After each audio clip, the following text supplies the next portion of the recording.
Колеги, Социјалдемократскиот сојуз ги изгуби следните избори, подготвува сценарио за алиби за поразот. Ние имаме докази за такво сценарио. Социјалдемократскиот сојуз има комплетен план за правење на изборни насилства за кои ќе бидат задолжени на секој избирачко место по 5 најсилни лица од нивните редови. Според документацијата со која што располагаме, постои план за правно застапување на насилниците кои ќе прават безредија, односно план за попречување на правдата. Документите кои ги објавуваме до нас се доставени од разочарани членови на Социјалдемократскиот сојуз, загрижени од планот на Црвенковски за насилни и недемократски избори. Ние како одговорна партија мора да предупредиме кој е планот на Социјалдемократскиот сојуз на претстојните избори. Вчера објавивме документ подпишан од Андреј Петров, кои потврдуваат дека СДСМ подготвува насилници од редовите на своите најсилни членови, чија задача ќе биде да прават насилство на секое од избирачките места. Денес ќе обзнаниме нови документи кои што ја потврдуваат оваа активност. Првиот е за подсетување до општинските организации на СДСМ да го забрзаат доставувањето на по 5 најсилни, внимавајте, не најактивни, не најпосветени, не најистакнати, туку јасно и прецизно најсилни членови кои треба да бидат некакви наводни чувари на нивната изборна победа. Овој документ е испратен од Централниот правен комитет на СДСМ со одговорно лице Виктор Цветковски, попознат како човек за контактна пристап со Министерството за правда и човек кој дозволи двете агенции на Гераци на Мдоновски од пристап да се надпреваруваат меѓусебно низ тендер.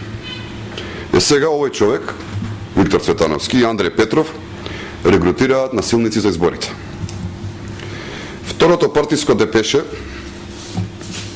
е од централата на СДСМ до нивната општинска организација, во кој се бара до централата на СДСМ да се достават податоци за адвокати од местото кој го покрива локалната организација и истите да бидат ангажирани за да се вадат лицата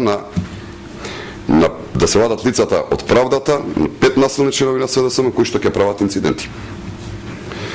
Третиот документ под насловот важна напомена, испратен до шефовите на изборните штабови, повторно со печат на СДСМ и подпис на Андреј Петров, е известување во кој општинските организации на Социјалдемократскиот сојуз се известува дека проектот 20 по 5, веројатно како продолжение на акцијата за изнаоѓање на 5 најсилни членови на СДСМ кои ќе прават инциденти, продолжува со неспален интензитет и дека треба да се премине во техничка реализација и подоле се наведува дека одговорен за овој проект се Јани Макрадули, одговорен во Централниот изборен штаб на проектот 20 по 5. Шемата на Бранко Црвенковски, Андреј Петров и Радмила Шекеринска за создавање на алиби за претстојниот пораз е многу јасна. Да се ангажираат по 5 најсилни лица, кои на избирачките места ќе треба да прават инциденти за да ги оцрнат изборите, потоа истите лица со помош на адвокати да избегнуваат правдата, за на крај Кондарко да излезе и да ги напушти изборните дејствија. Уште еднаш јавно им порачуваме. Сценариото ви е демаскирано, а вашата намера позната. Јавноста сега знае што сакате да правите. Немојте ни да помислите да пробате да правите насилство на изборите и да не штетувате на Република Македонија.